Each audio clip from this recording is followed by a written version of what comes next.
চলো দেখি মেথির পরোটা কীভাবে বানালাম। তো এখানে মেথি শাকটা ছোটো ছোটো করে কেটে নিলাম। কেটে নেওয়ার পরে ওদিকে আমার দিদা ছাড়িয়ে দিচ্ছিলো, যেহেতু অনেক পাতা আর আমাদের রাতও হয়ে এসেছিলো।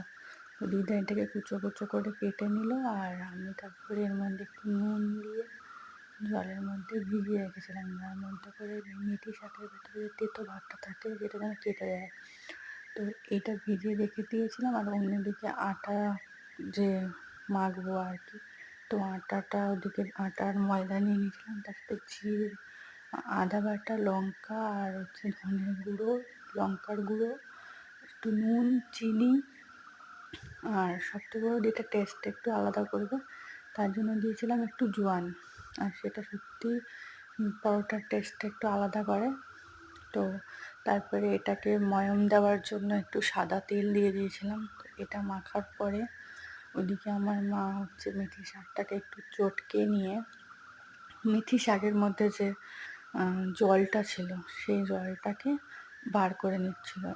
এরপরে আমি কড়াইতে গরম তেল বসিয়ে দিয়েছিলাম, আর শাকটা দিয়ে দিলাম।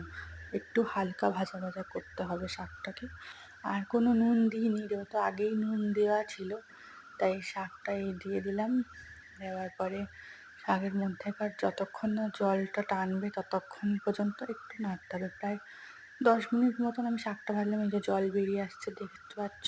তো জল বেরিয়ে আসার পরে আমরা শাকটাকে আটার মধ্যে বা ময়দার মধ্যে দিয়ে দিলাম, দিয়ে ওইটাকে ভালো করে মাখতে হবে।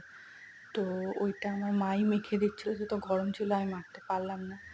তো ওই আটাটা মেখে বেলে দিল, আর তারপরে গরম তাওয়ার মধ্যে একটু সাদা তেল দিয়ে আমি পরোটাটা ভেজে নিলাম।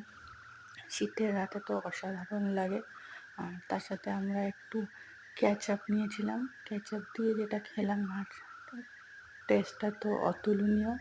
তো তোমরা ওইভাবেই বানিও, খুব ভালো লাগবে খেতে। আর কেমন লাগবে খেয়ে সেটাও কমেন্টে জানিও। টাটা সবাইকে, গুড নাইট।